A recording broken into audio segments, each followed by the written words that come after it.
RSS ಹೆಸರು ಉಲ್ಲೇಖ ಮಾಡದೆ ನಿರ್ಬಂಧ ವಿಧಿಸಿದಂತಹ ಸರ್ಕಾರ ಸಿಎಂ ಸಚಿವ ಸಂಪುಟದಿಂದ ಮಹತ್ವದ ನಿರ್ಧಾರ ಖಾಸಗಿ ಕಾರ್ಯಕ್ರಮಗಳಿಗೆ ಪೂರ್ವಾನುಮತಿ ಕಡ್ಡಾಯ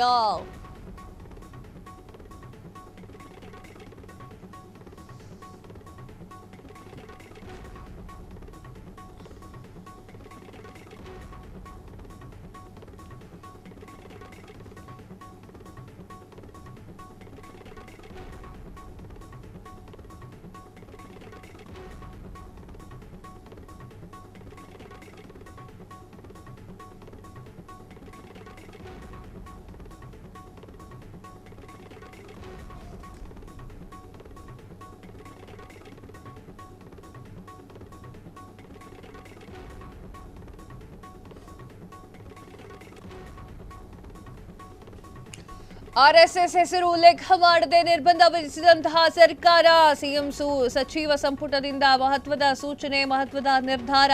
ಖಾಸಗಿ ಕಾರ್ಯಕ್ರಮಗಳಿಗೆ ಪೂರ್ವಾನುಮತಿ ಕಡ್ಡಾಯ ಆರ್ಎಸ್ಎಸ್ ಪಥಸಂಚಲನಕ್ಕೂ ಕೂಡ ನಿರ್ಬಂಧ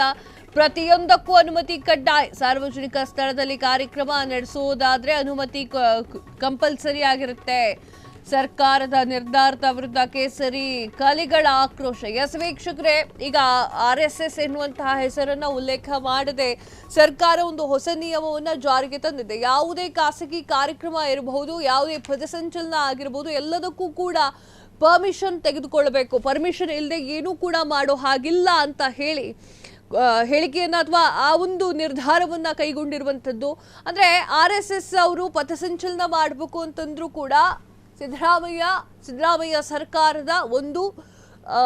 ಲೆಟರ್ ಬೇಕು ಅಥವಾ ಅವರಿಂದ ಪರ್ಮಿಷನ್ ತೆಗೆದುಕೊಳ್ಬೇಕು ಸುಮ್ಮನೆ ಎಲ್ಲೂ ಕೂಡ ಪಥಸಂಚಲನವನ್ನ ಮಾಡೋ ಹಾಗಿಲ್ಲ ಭಾಷಣಗಳನ್ನ ಮಾಡೋ ಹಾಗಿಲ್ಲ 4 ಜನರನ್ನ ಕೂರಿಸೋ ಹಾಗಿಲ್ಲ ಇದು RSS ಅಲ್ಲ ಎಲ್ಲರಿಗೂ ಕೂಡ ಅನ್ವಯವಾಗುತ್ತೆ ಅಂತ ಹೇಳಿ ಎಲ್ರಿಗೂ ಕೂಡ ಒಂದೇ ತರದ ನ್ಯಾಯ ಇರಬೇಕು ಅಂತ ಹೇಳಿ ಸಿದ್ದು ಸರ್ಕಾರ ಮಾಡಿರುವಂತಹ ಒಂದು ರೂಲ್ಸ್ ಇದು ಸೊ ಈಗ RSS ಅವರು ಪಥಸಂಚಲನ ಮಾಡಬೇಕು ಅಂತಂದ್ರು ಈ ಒಂದು ಪರ್ಮಿಷನ್ ಅನ್ನ ತೆಗೆದುಕೊಳ್ಳಲೇಬೇಕಾಗಿರುತ್ತೆ ಎಸ್ ವೀಕ್ಷಕರೇ ಏನು ಅನ್ನೋದನ್ನ ಕಂಪ್ಲೀಟ್ ಆಗಿ ನೋಡ್ತಾ ಹೋಗೋಣ ಯಾವುದು ವಿಚಾರ ಅಂತಂದ್ರೆ ಈ ಹಿಂದೆ ಒಂದು ವಾರದಿಂದ RSS ವಿಚಾರವಾಗಿ ಸಾಕಷ್ಟು ಮಾತುಗಳು ನಿಮ್ಗೆ ಆಲ್ರೆಡಿ ಕೇಳ್ತಾ ಇರುತ್ತೆ RSS ವಿಚಾರವಾಗಿ ಪ್ರಿಯಾಂಕ್ ಖರ್ಗೆ ಅವರು ಮನಸ್ಸಿಗೆ ತಗೊಂಡಿದ್ದಾರೆ ಹಾಗೂ ಪ್ರಿಯಾಂಕ್ ಖರ್ಗೆ ಅವ್ರಿಗೂ ಕೂಡ ಸಾಕಷ್ಟು ಕಾಲ್ಗಳು ಬರ್ತಾ ಇತ್ತು RSS ವಿರುದ್ಧವಾಗಿ ಮಾತನಾಡಿದ್ರು ಪ್ರಿಯಾಂಕ್ ಖರ್ಗೆ ಅವರು ಅಂತ ಹೇಳಿ ಸೊ ಪ್ರಿಯಾಂಕ್ ಖರ್ಗೆ ಅವರು 2 ಪತ್ರವನ್ನ ಸಿದ್ದರಾಮಯ್ಯ ಅವರಿಗೆ ಬರೆದಿದ್ದಾರೆ 1ನೇ ಪತ್ರದಲ್ಲಿ RSS ಅವರು ಚಿಕ್ಕ ಮಕ್ಕಳ ಮನಸ್ಸಿನ ಮೇಲೆ ಪರಿಣಾಮ ಬೀರುವಂತಹ ಭಾಷಣಗಳನ್ನು ಮಾಡುತ್ತಾರೆ ಸರ್ಕಾರಿ ಸ್ಥಳಗಳನ್ನ ಬಳಸಿಕೊಳ್ತಾರೆ ಅಂತ ಹೇಳಿ ಪ್ರಿಯಾಂಕ್ ಖರ್ಗೆ ಅವರು ಮಾತನಾಡಿದ್ರು ತದಾದ ನಂತರ ಮತ್ತೊಂದು ಲೆಟರ್ ಅನ್ನ ಬರೀತಾರೆ ಅದರಲ್ಲಿ ಈ ಸರ್ಕಾರಿ ನೌಕರರು ಕೂಡ RSS ಸಂಘವನ್ನ ಸೇರಿದ್ದಾರೆ ಸರ್ಕಾರಿ ನೌಕರರು ಯಾವುದೇ ಸಂಘಟನೆ ಪಕ್ಷಗಳನ್ನ ಸೇರೋ ಹಾಗೆ ಇಲ್ಲ ಅನ್ನೋದು ಅವ್ರಿಗೆ ಗೊತ್ತಾಗ್ತಾ ಇಲ್ಲ ಅದನ್ನು ಕೂಡ ನೀವು ನೋಡಬೇಕು ಅಂತ ಹೇಳಿ ಸಿದ್ದರಾಮಯ್ಯ ಅವರಿಗೆ ಸರ್ಕಾರಕ್ಕೆ ಪತ್ರವನ್ನ ಬರೆದಿದ್ರು ಆ ಒಂದು ನಿಟ್ಟಿನಲ್ಲಿ ಸಿದ್ದರಾಮಯ್ಯ ಅವರು ಸ್ವಲ್ಪ ಸ್ಟ್ರಿಕ್ಟ್ ಆಗಿದ್ರು ಈ ವಿಚಾರಕ್ಕೆ ಸಂಬಂಧಪಟ್ಟಂತೆ ಈಗ ಸರ್ಕಾರ ಒಂದು ನೀತಿಯನ್ನ ಜಾರಿಗೊಳಿಸಿದೆ ಏನು ಅಂತಂದ್ರೆ ಯಾವುದೇ ವಿಚಾರ ಆಗಿರಬಹುದು ಯಾವುದೇ ಸಂದರ್ಭಗಳಾಗಿರಬಹುದು ಯಾವುದೇ ಸನ್ನಿವೇಶ ಆಗಿರಬಹುದು ಯಾವುದೇ ಸನ್ನಿವೇಶಗಳು ಇದ್ರೂ ಕೂಡ ಪರ್ಮಿಷನ್ ತೆಗೆದುಕೊಳ್ಬೇಕು 4 ಜನ ನೀವು ಸೇರಿಸ್ತೀರಾ ಅಂದ್ರೆ ಪರ್ಮಿಷನ್ ಬೇಕು ಅಂತ ಹೇಳಲಾಗ್ತಾ ಇದೆ ಇನ್ನು RSS